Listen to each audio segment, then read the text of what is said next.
Well, I'm super excited to be with y'all today, both Eric and Karis, as well as everyone watching.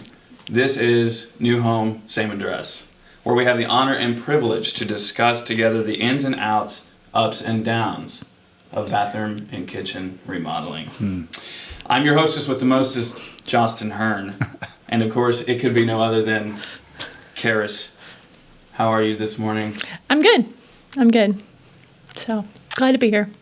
Eric, how are you, sir? I'm doing excellent. Thank you, sir. Thank you for being here. 2 cups of coffee. We're ready to go. Yeah. But between you two or both of you? I've had 2 myself. Yeah, I've had 2. How many is that for you? This is my first. Okay. Oh, wow. Okay. I'm falling a little bit behind. Well, we have some good stuff for y'all today. I want to open up by saying we have many things to talk about in the coming installments of New Home, Same Address that will be beneficial for you all to have when it comes time for your bathroom and kitchen remodeling process.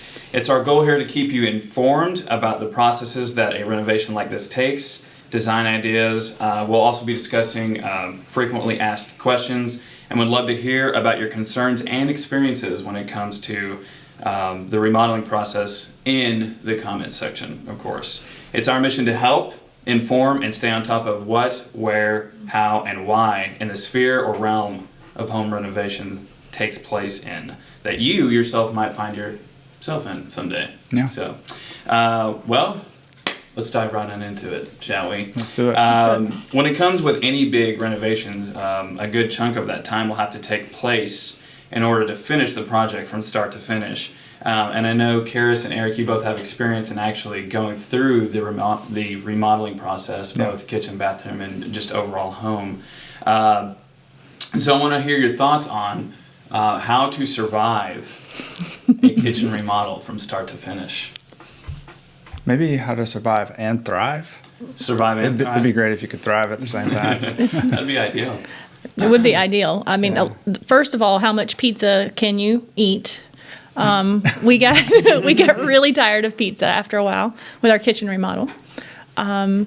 So we had kind of made I had been collecting recipes that would work in a crock pot, an Instapot, the grill, all kinds of things like that for a couple of months. It's not too far off my normal cooking habits, but then we had to set them up in a completely different area and be prepared to work with them outside of their normal setting. So I had 2 folding tables set up in the living room and a collection of electric cooking devices scattered across them.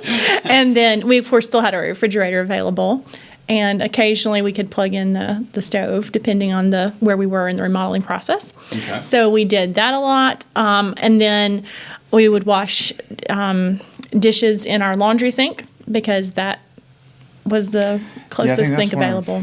One of the most inconvenient things is not having a sink. Mm-hmm. So that was going to be my next end question. up using like the bathtub or the closest bathroom sink if that's all you have. So and we just switched to paper plates. I was just like, I want to be conscious of the environment, but for this season, my sanity is a little more important, and so we used paper plates for that entire season. So during that season, how long did the kitchen remodel, like where you guys were completely without a kitchen, you were using paper plates and using the bathtub and laundry sink, like how long was that for you guys? Well, so which time? We've done it personally a couple of times. A couple of times, but we do it as a business also. So a kitchen remodel, if you're talking a full remodel, like floors, painting, sheetrock, cabinets, all of that, usually takes around 6 weeks, sometimes longer, sometimes 12 weeks, depending on how much involved we are with it. And if it's just a simple, like remove and replace cabinets, countertops, you could be maybe 4 weeks. But either way, the difficult thing about a kitchen remodel is you don't have one for that amount of time. So understanding that up front and preparing for it will make the whole process go a lot smoother. Yeah. We did a lot of grilling too because that was easy to throw something on the grill and we could throw vegetables or potatoes on there as well.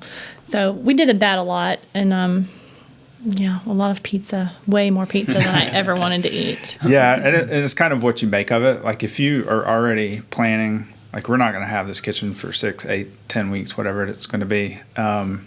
It does help to have that mindset going into it, knowing that it's going to be pretty awesome once we're done. So just a little bit of inconvenience for something that's pretty awesome. Gotcha. Okay. So I know that you guys mentioned it earlier, but like obviously you guys still had running water for the laundry sink and the bathtubs and stuff. Is there any situations that you guys could think that you would run into that there would be no water access throughout the entire house? Only for short periods of time. Okay. If you're disconnecting sinks, ice makers, that sort of thing, the water has to be off for a little while, especially if you're relocating the plumbing. Okay. You could be looking to have without water for the whole day, but the goal is always to have the water back on before the end of the day. Right. We won't leave you that long unless there's something we run into that is unexpected or an emergency, and then we'll try to do the best we can to resolve that quickly. But I can't think of a time that's ever happened. But generally you'll be out water for a few hours, but that's about it. And you warn people well ahead of time, as much as you can, that, okay, so Thursday, you need to probably plan to be somewhere else because you're not going to have water for 6 hours. Right. It's not just, by the way, nothing's going to work today, and then you're stuck. There is a heads up there. Right, and especially with people being at home more, working from home and stuff, they're usually there anyway, so we can communicate that with them pretty quickly that, hey, we got to turn this off for a little bit, just giving you a heads up. Perfect.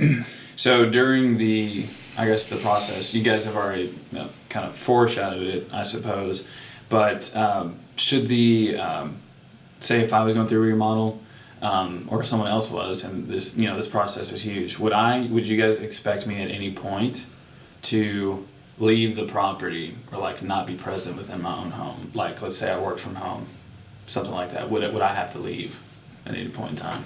No, not unless we happen to need, work in the space that you're at. But that is part of the whole planning process up front is, where we're going to need to have access to. And we typically barrier off that area so prevents dust from getting into the rest of the house. So it's usually not a bother for the rest of the home.